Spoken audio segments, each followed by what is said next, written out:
একজন বৃদ্ধ মুত্তাকি আল্লাহ ভীরু লোক ছিলেন। তিনি তার ছেলেকে সব সময় তাকওয়া শেখাতেন।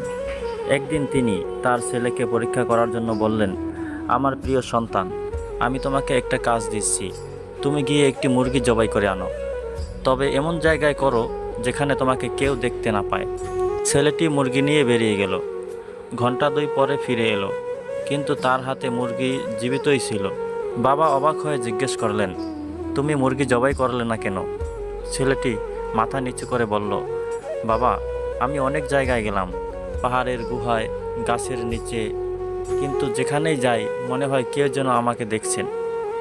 শেষ পর্যন্ত আমি বুঝলাম আল্লাহ সব জায়গায় আছেন, সব কিছু দেখছেন। আমি এমন কোনো জায়গা পাইনি যেখানে তিনি আমাকে দেখছেন না, তাই আমি মুরগি জবাই করতে পারিনি।